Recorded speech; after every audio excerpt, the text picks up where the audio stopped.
is a great threat to human life and it has taken a lot of lives across the globe, affecting human life quite adversely. Today I am going to have an interview with Dr. Magan Mehrotra of Apex Hospital, Moradabad. He is an authority in bariatric surgery.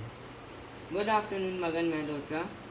I am Kushal Khurana and I am here to take an interview regarding the current situation of COVID-19 and its effects. So my first question to you is, what are your views on COVID-19? Good afternoon, Kushal. It is very nice of you to interview me and my thoughts about COVID-19 is that as all of us know, it is a pandemic which is affecting the whole world and it is a virus which affects the upper respiratory system, the throat and the chest first, and then it causes a reaction in the body because of which the patient may collapse also at times, and that is why it is a very dangerous virus. But the good part is that we can prevent it by taking simple precautions which we all know by now. Although there is no treatment, so we have to be very careful about this. Yes, I agree with you. So now my second question to you is that how do you think it has affected us and our economy? Yeah, because as we all know that we have been in shutdown, complete lockdown for the past 2 months. So there is almost no movement except for essential services. So it has affected the GDP of our country very badly. But as our respected PM says, "Jaan hai to jahan hai." So I think this minor temporary setback to the economy can be made up in the next quarter or in the next 2 quarters by India. And we should follow the principle of Atmanirbhar Bano because that is the only way in which we can increase the productivity and the GDP of our country. Yes. So what are the reasons do you think are for spreading the coronavirus? What are the reasons of spreading coronavirus? See, when we talk about viruses, we talk about R naught.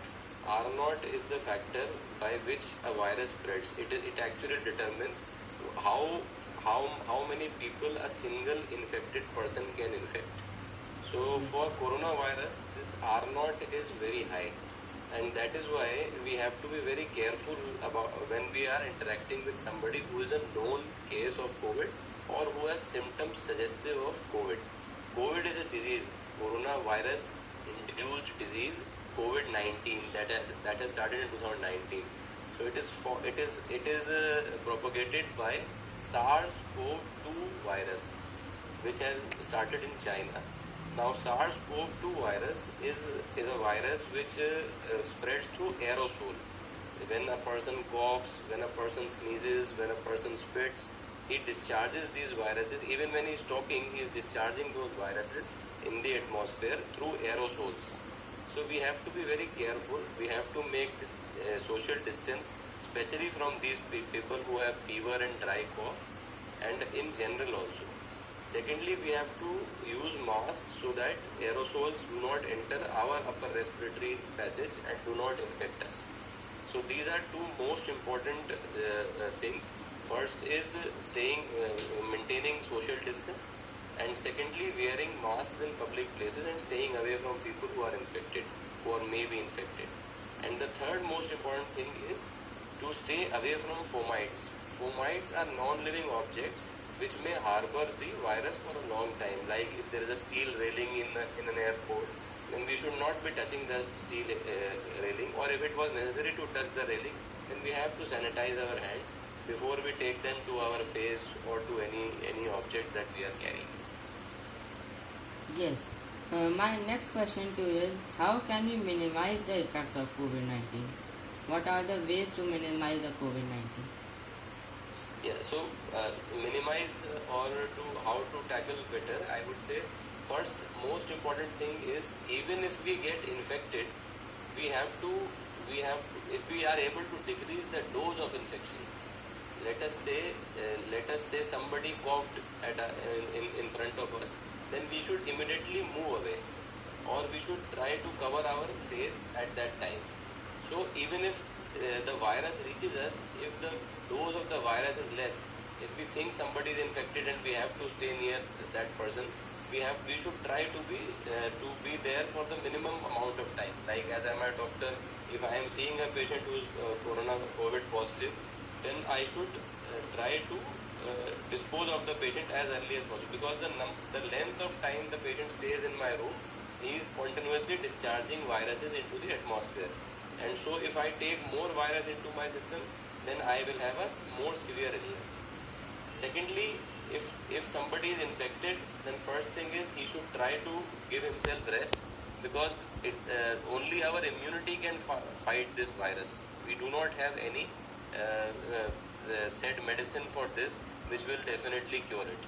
There is a definite role of hydroxychloroquine in preventing or in decreasing the severity of this disease, and also role of some antibiotics. If somebody is having breathlessness, he should go to the hospital as soon as possible. Otherwise, he should stay at home and quarantine himself or herself in their own room alone only. Yes. And the next question to you is that what do you think?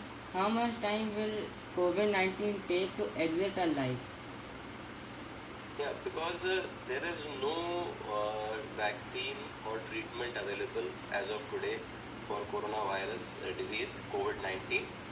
So, what we are going to depend on are two things.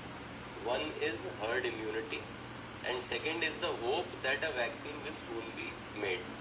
So, herd immunity is when almost 60 to 70% of the population, that means approximately 70 out of 100 people are infected by the virus, then we can claim that our society has herd immunity against COVID. This will take at least 2 years to happen. If it is that way that we are going to gain immunity against this, even then it will take 2 years. Even if there is a vaccine, if we are lucky and the vaccine is made inside of the next 1 or 2 months, then also the trials and then the final manufacturing of the virus will happen only by the end of 2020. Let us say December or January 2021. So by the time it is manufactured and comes to India, and then everyone gets the vaccine, then also it is going to take at least 2 years. So we can safely assume that we have to live with this for the next 2 years and maybe even longer. So these precautions that we have been told, that social distancing, mask, hand sanitization of all the objects that we take outside our house, is going to be a part of our life. We have to do all our daily activities normally, realizing that this is the new normal for us. This is the new normal. We have to become used to this new pattern of life. Many are saying that by September we are going to make the vaccine. Is it true or it is just rumored? See, by September, if somebody is able to make a vaccine, let us say they have made a vaccine which is good for humans and which is able to prevent the disease, then also for any drug or any vaccine that is made, there is a process of trials on humans. First, the drug or vaccine is tried on animals. Once they see good results on animals, then there are 3 phases of human trials. After the 3rd phase of human trial, it enters the 4th phase, which is the clinical phase of the vaccine, where it can be given clinically to patients. And then also the research keeps going on. They make a study of those patients who have received it, and then they try to find out whether the vaccine has some harmful effects or whether the vaccine is effective or not in preventing the disease. So that process, and combined with that the authorizations from the government, the permissions, even if that is done at the fastest pace, not before December is any clinical trial going to start. Yes. So at the end, I want to ask that what message would you convey to the whole world regarding this problem? The message is simple, clear. If we are thinking that tomorrow or one fine day we will wake up and corona will leave us, it is never going to happen. It is a disease that is here to stay. It is not very dangerous if we follow the norms that we need to for prevention, and especially for young people, it is not very lethal also. 90% of people who are infected by the virus do not have symptoms or have very mild symptoms. So it is like a normal flu for them. So our responsibility is to protect our elders and the very young children, and so that to maintain the social distance and hand sanitization and mask, we should do this for our elders and for our very young children. And we have to take this as the new normal. We have to live with this.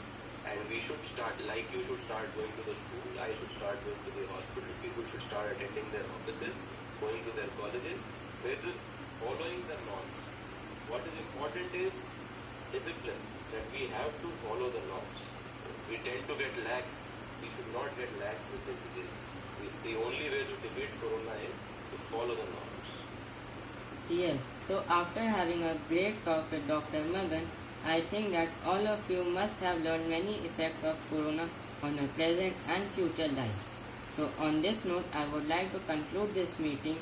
Thank you so much, Dr. Magan, for joining us in this beautiful talk and by providing us many beneficial ideas on COVID-19 and its effects.